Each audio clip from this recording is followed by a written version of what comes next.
ষ্টুডিঅ'ৰ মাজত মই মিনহাজ সাৱধান হওক ভয়ংকৰ ৰূপত গা কৰি আহিছে এতিয়া কোভিডে ইতিমধ্যে কেইবাটাও প্ৰান্তত সংঘাৰী ৰূপ ধাৰণ কৰিছে কেৰালাত 400ৰো অধিক ইতিমধ্যে ব্যক্তিৰ দেহত ধৰা পৰিছে এই কোভিড কেইবাগৰাকী ব্যক্তিৰ ইতিমধ্যে প্ৰাণ লৈছে এই কোভিডে বৰ্তমান পৰ্যন্ত 1000ৰ অধিক অতিক্ৰম কৰিছে কোভিড আক্ৰান্তৰ সংখ্যা ভয়াৱহভাৱে বৃদ্ধি পাইছে এতিয়া ভাৰতৰ ভিন্ন প্ৰান্তত ভিন্ন ৰাজ্যত এতিয়া কোভিড আৰু স্বাস্থ্য মন্ত্ৰালয়ৰ ফালৰ পৰা সতৰ্কবাণী জাৰি কৰিছে সাৱধানবাণী জাৰি কৰিছে সজাগ হ'বলৈ সচেতন হৈ থাকিবলৈ আহ্বান জনাইছে স্বাস্থ্য বিভাগৰ ফালৰ পৰা এই মুহূৰ্তত সবিশেষ লৈ পেলাই চেষ্টা কৰিছো দেশত ভয়াৱহভাৱে বৃদ্ধি পাইছে কোভিড আক্ৰান্তৰ সংখ্যা বৰ্তমান পৰ্যন্ত 1009 গৰাকীৰ দেহত ধৰা পৰিছে কোভিড ইয়াৰে সৰ্বাধিক আক্ৰান্তৰ সংখ্যা কেৰালাত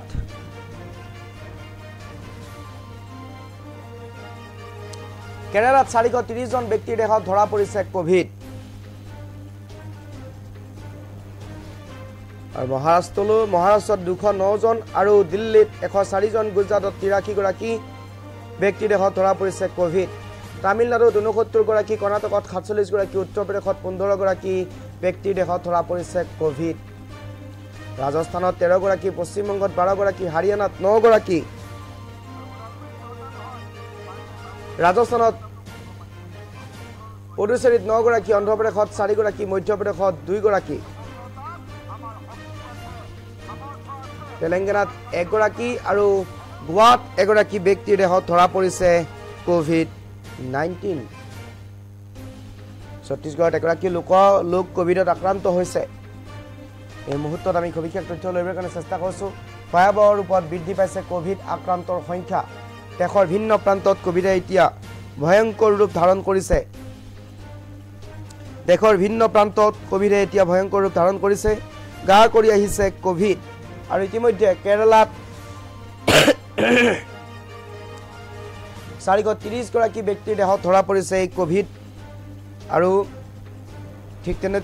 তেনেদৰে কেইবাখনো ৰাজ্যত কোভিডে গা কৰি আহিছে ইতিমধ্যে স্বাস্থ্য মন্ত্ৰালয়ৰ ফালৰ পৰা সতৰ্কবাণী জাৰি কৰিছে সাৱধানে থাকিবলৈ সতৰ্ক হৈ থাকিবলৈ আহ্বান জনাইছে স্বাস্থ্য মন্ত্ৰালয়ৰ ফালৰ পৰা স্বাস্থ্য বিভাগৰ ফালৰ পৰা যি নিৰ্দেশনা যি সাৱধানবাণী যি সতৰ্কবাণী জাৰি কৰিছে সেইমতে চলিবলৈ আহ্বান জনাইছে স্বাস্থ্য বিভাগৰ ফালৰ পৰা দেশত বৃদ্ধি পাইছে ভয়াৱহ ৰূপত কোভিড আক্ৰান্তৰ সংখ্যা বৰ্তমান 1000 অধিক আক্ৰান্তৰ সংখ্যা 1000তকৈ অধিক বৃদ্ধি পাইছে এই মুহূৰ্তত আমি সবিশেষ লৈ পেলাই চেষ্টা কৰিছো